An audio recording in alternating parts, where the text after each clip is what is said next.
ఇగో రానుల్లా రంగురంగుల బుగ్గలతోని డెకరేషన్ చేసిన ట్రాక్టర్ ఎక్కిన మంత్రి నిమ్మల సారు ఇయాల ట్రాక్టర్ డ్రైవర్ అవతారం ఎత్తిండు. బండెనుక బండి గట్టి 16 బండ్లు గట్టి అన్నట్టు ట్రాక్టర్ వెనుక ట్రాక్టర్లన్నీ లైన్ గట్టి పెద్ద ర్యాలీ తీసిండ్రు. పశ్చిమ గోదావరి జిల్లా పాలకొల్లులున్న రైతులు ఇయాల అన్నదాత సుఖీభావ పథకం పేరు మీద పాలకొల్లుల రైతులకు 9,85,00,000 రూపాయలను విడుదల చేసిండ్రు కూటమి సర్కారులు. ఇక చెక్కులు వంచే కార్యానికి పోయిండు మంత్రి నిమ్మల సారు. ఆ మీటింగ్ పోయే ముందుగాల ట్రాక్టర్ నడుపుకుంటా ఆడున్న రైతులతోని ర్యాలీ తీసిండిట్లా. ఇక ఇచ్చిన మాట నిలబెట్టుకొని నియోజకవర్గ రైతులకు అన్నదాత సుఖీభావ పథకాన్ని అమలు చేసినందుకు ఆడున్నోళ్ళందరూ మస్తు ఖుషి అయిండ్రు. మీరు నచ్చినటువంటి మిల్లుకి ఇవాళ ధాన్యం తోలుకునేటువంటి వెసులుబాటు ఈ రోజు ఈ ప్రభుత్వం ఇచ్చింది.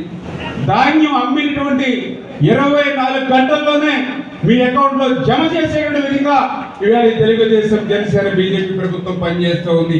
రైతులకు పెట్టుబడి సాయమే కాదు ధాన్యం కొనుగోళ్లల్లో సుతం ఎసొంటి తిప్పలు లేకుండా ఎత్తున్నది కూటమి సర్కారు. పోయిన సర్కారు రైతులను దగా ఎత్తే కూటమి సర్కారు మాత్రం రైతుల పక్షపాతాన పాలన చేస్తున్నదని చెప్పుకొచ్చిండు. గిట్లా మొత్తానికి నియోజకవర్గ పబ్లిక్ కు మద్దతుగా ఏ కట్టమొచ్చినా నేనున్నా అనుకుంటా ముందుండే మంత్రి నిమ్మల సార్ను ఆడున్నోళ్ళందరూ మస్తుగా తారీఫ్ చేసిండ్రు. అల్లా